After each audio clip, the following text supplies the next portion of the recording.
Every old man is haunted by a train he never rode. There is a track somewhere back in his memory that splits off from the one he took, running away toward a whole other life.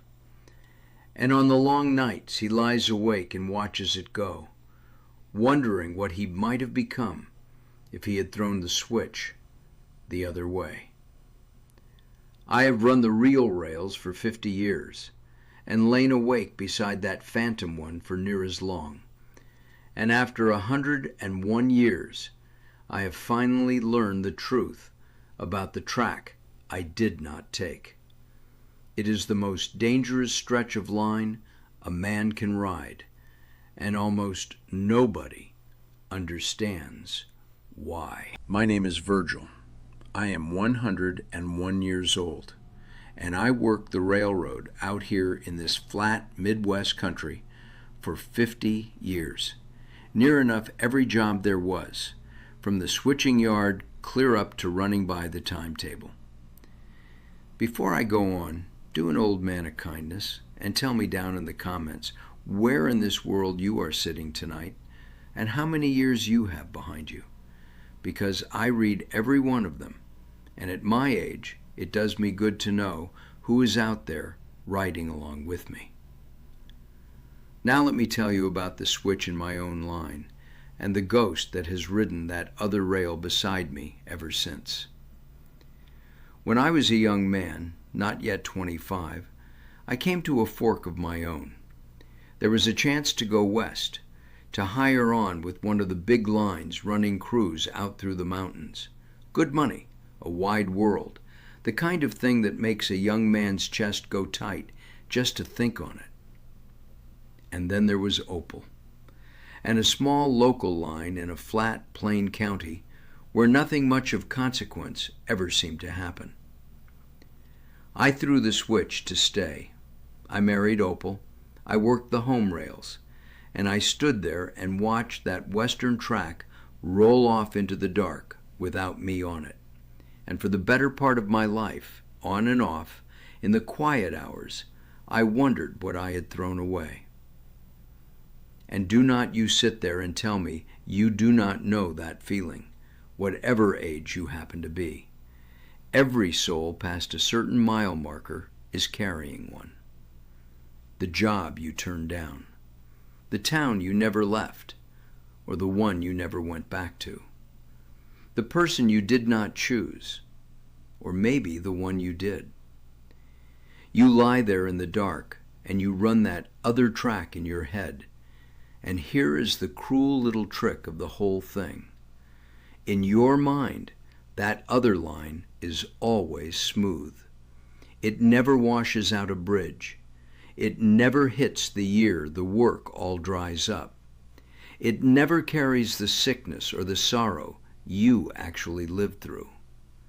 The track you did not take is always perfect, because not one single tie was ever laid down on it. It is not a real railroad at all. It is a dream of one.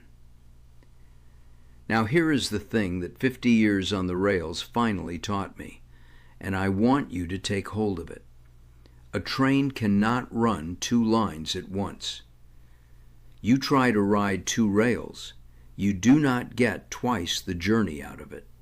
You get a derailment, and you get it fast. A man has one life, one line, and the whole art of the thing is running that one line well, all the way to the end of it, with a full load and a steady hand on the throttle. The track you did not take did not rob you of some better life. It never once held a life at all. Every good thing you imagine sitting and waiting for you down that phantom rail, you are only borrowing it out of the real years you were actually given on the line you truly rode. So let me tell you the honest truth about that other track, the one that whispers at you in the dark. The track you did not take never once made you climb up in the cold before dawn to fix the thing that broke in the night. The track you did not take never buried a single person you loved, because no one you ever loved was really on it to begin with. The track you did not take runs smooth only because it runs empty, and a smooth, empty line will fool a man into resenting the good, hard, full one turning under his own wheels. And the man who spends his whole life staring backward down a rail he never rode is a man who never once sees the country going by on the line he is actually on. I worked alongside a fellow near 30 years, and I will call him Merle. Merle never got over a branch line he turned down when he was young. Some chance out in California he let roll past him. And I will tell you, that man rode our line for a lifetime with his head turned clean backward the whole way down it. Every mile we ran together, Merle was somewhere else, off on that California track in his mind, and it soured every last thing he had: his wife, his boys, the good, steady work sitting right there in front of him. None of it was ever enough, because he spent his whole life measuring all of it against a phantom that never once had to prove itself. Merle died an old, bitter man on about the finest line a fellow could ask for, still mourning a train he had never even ridden. And he is the saddest thing I ever saw on a railroad. And I saw men lose their lives out on those rails. Merle lost his while he was still drawing breath, staring backward down an empty stretch of track. A few years back, before my legs finally gave out on me, a young fellow from town came and sat with me a while, all tore up over a fork of his very own. He had a chance to leave, a good one, and he had a reason to stay, a good one too. And he wanted the old railroader to tell him which rail was the right one. So I told him the only true thing I had, which is that I could not tell him, and neither could any living soul, because nobody gets to ride them both and come back and report on it. But I told him this much, and I will tell it to you. Whichever rail you choose, son, the day you choose it, you have got to let the other one go, all the way go. Because if you drag it along behind you, it will haunt every last mile you have left. You choose your line, and then you love it. You do not spend your one life standing frozen at the switch. That young fellow is doing well now, out on the rail he settled on. And I like to think it is at least partly because he did not go dragging the other one along behind him. Now, I am not going to sit up here and tell you that I never wonder, because you would know straight off that I was lying to you. Some nights, even now, I hear that old Western track whistle way off in the dark, and I let myself ride it a mile or two before I let it go. And I will be honest with you about the part the easy talk always leaves out. I did give something up. There was a real cost to the switch that I threw, and any man who tells you he gave up nothing at his fork is only lying to himself in a prettier way. The peace I finally came to is not that the other track was worse.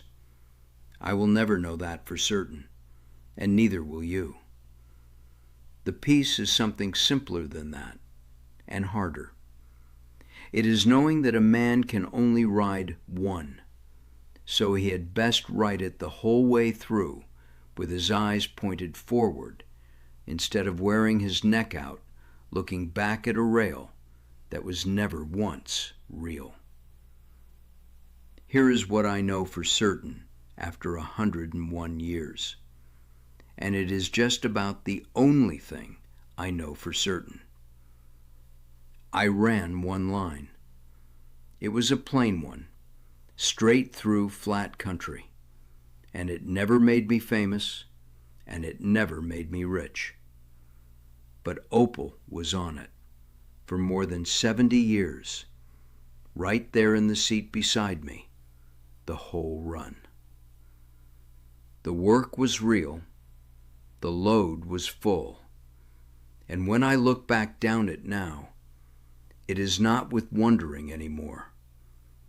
It is with a kind of wonder, which is a wholly different thing. Because that phantom western track, the grand one I gave up, it never had Opal anywhere on it, not one single mile. And I would not trade one hard, real, ordinary day of my own true line for the whole smooth length of a railroad that was never even there. If you drive out past my place, there is a single track that runs straight off across the prairie until it just disappears up into the sky. And a long way back down it, there sits an old switch, grown over with grass now, where two lines once split apart. I stood at that switch a very long time ago, and I chose my rail. And I will tell you plainly, old as I am, and near the end of my run, that if I could walk all the way back there this evening and throw that switch the other way, I would leave it sitting exactly where it is. If any of this rode true with you, if there is a track in your own life you have been looking back down for too many long years, then do this old railroader a kindness and stay on with me a while. I put one of these talks out every week, the things I dearly wish somebody had told me back when I was young and standing at my own switch, dead sure the other line had to be the better one. If you would like the next one to reach you on time, go on and subscribe, and I will keep them running on the timetable as long as I am able. And if that is more than you have got in you today, then just leave a like before you go, so I know these old words reached somebody on down the line. Either way, you keep your eyes forward, and you ride your own rail all the way through. And I will see you on the next one.